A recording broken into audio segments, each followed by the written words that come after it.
PIB confirma a alta da Selic na próxima reunião do Copom. Mas o que é que tem a ver Selic com PIB? Será que uma coisa influencia a outra? O IPCA, tantas siglas, o que você precisa saber para entender melhor toda essa situação? Se você clicou nesse vídeo é porque você tem interesse em estar aprendendo mais sobre essa correlação que existe entre PIB e a taxa Selic. E claro, chegou até aqui? Se inscreve no canal, pô. Não deixe de se inscrever no canal, deixe seu like, me acompanhe nas redes sociais e acompanhe também a minha coluna econômica na revista Adams. Todos os links estão aqui na descrição. Não se esqueça, tem vídeo todo dia aqui, pessoal. Então, teve vídeo ontem, tem vídeo hoje, vai ter vídeo amanhã. Não deixe de estar nos acompanhando. Feito o convite, vamos para a notícia. O crescimento do Produto Interno Bruto, que é o PIB, do Brasil no segundo trimestre de 2024 veio acima do consenso. Se por um lado é uma notícia boa para a economia, por outro lado traz uma dor de cabeça para o Banco Central do Brasil. O PIB mede a soma de todos os bens e serviços produzidos em um país em um determinado período. É um dos principais indicadores de saúde econômica. É claro que existem vários tipos de PIB quando a gente vai falar sobre esse assunto. O mais tradicional deles é o PIB geral, né, que é o que você escuta comumente no jornal, em revista, em outros assuntos. Mas existe também o PIB per capita e outros tipos de PIB. Mas eu vou me ater ao principal deles, esse PIB geral. Quando o PIB cresce, significa que a economia está expandindo, empresas produzem mais, pessoas consomem mais e há mais dinheiro circulando. Ou seja, está tendo mais dinheiro, todo mundo está fazendo mais coisas. Mas a gente não pode se esquecer que existem diferenças entre fatores macroeconômicos e fatores microeconômicos. Quase não sai. Microeconômicos. E é isso que eu vou tentar te explicar basicamente nesse vídeo. Com a economia aquecida, a demanda por produtos e serviços tende a aumentar. Mas se a oferta não acompanha, os preços sobem, gerando a inflação.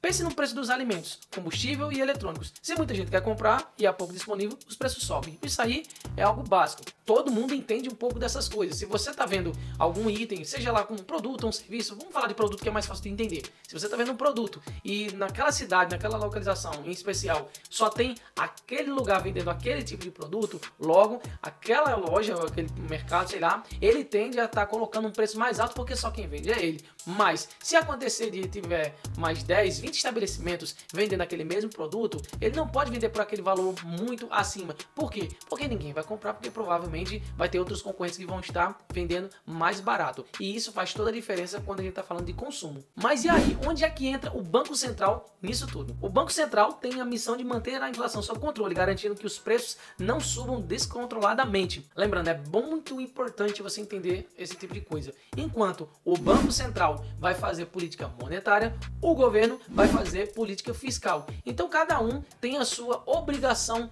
quanto ao controle da inflação, sobre a inflação como um todo. É claro que dentro de uma economia a inflação é um processo, é um fenômeno natural. Tem que haver inflação, seja ela baixa, seja ela alta. Então, o governo e o Banco Central têm suas devidas obrigações para poder manter essa inflação controlada. É isso aí que a gente precisa entender. E uma das principais ferramentas que o Banco Central se utiliza para poder controlar a inflação é a taxa Selic. A taxa Selic é a taxa básica de juros do nosso país. Então, como muito do nosso país gira em torno de empréstimos, por exemplo, se você vai construir uma casa ou comumente você vai reformar a sua casa, geralmente se você não tem uma poupança, guardando dinheiro constantemente, você vai recorrer ao empréstimo num banco. E quando esse banco oferece a taxa de juros muito alta, você não vai ter tanto interesse de estar consumindo. Então, a taxa Selic serve para poder justamente regular esse consumo. Quando o contrário também acontece, quando é necessário que haja mais atividade econômica, o Banco Central acha mais espaço para poder diminuir a Selic e, consequentemente, as pessoas contraírem mais empréstimos e estar pagando menos naquele empréstimo que ela está contraindo. É claro que você estipular um valor para a taxa Selic, independente de qual seja o cenário, é algo que deve ser analisado com muita cautela, porque toda a economia é baseada em cima da taxa Selic. Logo, se não estiver em conformidade com a meta fiscal, a meta de inflação e afins, isso pode estar trazendo mais um efeito negativo do que positivo. Mais uma vez reforçando, a inflação é um fenômeno natural dentro da economia.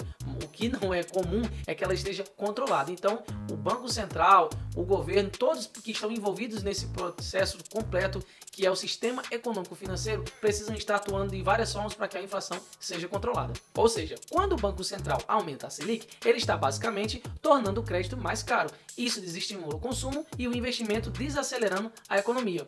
Detalhe, como o aumento da Selic encarece o crédito, diminuindo o consumo e o investimento, isso ajuda a controlar a inflação, mas também pode desacelerar a economia. E se o PIB está subindo rápido e a inflação ameaça fugir do controle, aumentar a Selic é uma maneira de esfriar a economia. Como eu falei antes, precisa ter dentro da economia um controle dessa inflação. Não dá para a inflação estar alta demais, também não dá para a inflação estar baixa demais. Não há necessidade das pessoas estarem consumindo muito, mas também as pessoas não podem estar consumindo pouco. Tudo é uma questão de controle. A estabilização da maneira de consumo das pessoas é que determina todo esse processo. É claro que tem a parte de gastos do governo também, mas entre todos os outros fatores, mais o consumo das pessoas impacta diretamente no preço no valor do PIB. Logo, se as pessoas estão consumindo mais ou consumindo menos, tudo aquilo ali vai determinar como o produto interno bruto está sendo gerado. Mas se o PIB fala mais sobre fatores macroeconômicos do que microeconômicos, onde é que está a microeconomia, Selic, PIB, como essas coisas interagem? Fatores microeconômicos são variáveis que afetam diretamente o comportamento de empresas e consumidores individuais dentro de uma economia. Eles incluem aspectos como custo de produção, preços dos produtos, nível de concorrência do mercado, decisões de investimento por parte das empresas, renda dos consumidores e preferências de compra. Ou seja, tudo que a sociedade está consumindo, no geral, o governo, enfim, aquilo ali vai estar impactando no PIB. Agora, os fatores econômicos são aqueles que determinam como as pessoas estão fazendo esse tipo de gasto.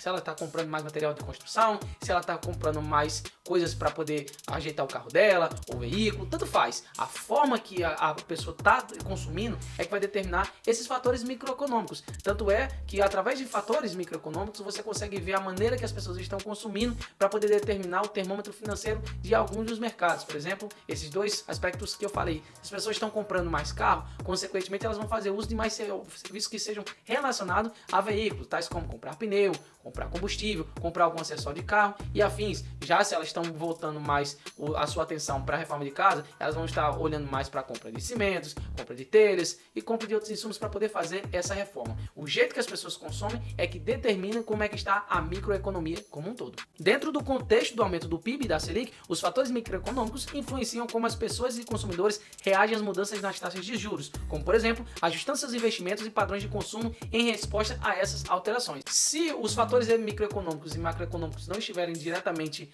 alinhados no que diz respeito à explicação, você não consegue entender como a Selic vai estar aumentando quando o assunto é PIB. Entendeu? Sabendo de tudo isso, vamos voltar para a notícia. A economia brasileira expandiu 1,4% entre abril e junho ante o primeiro trimestre do ano. O mercado esperava uma alta de 0,9%. Inclusive, o crescimento entre janeiro e março foi revisto para cima, passando de uma alta de 0,8% para 1%. A surpresa com o PIB e a bandeira vermelha nas contas de energia elétrica devido à seca consolidam o início de alta na taxa Selic pelo Comitê de Política Monetária, Copom, na reunião do dia 18. O mercado está agora em dúvida se a alta inicial será de 25 pontos base ou meio ponto percentual, além da extensão do atual ciclo de endurecimento monetário. As projeções variam entre 11,25% e 12%.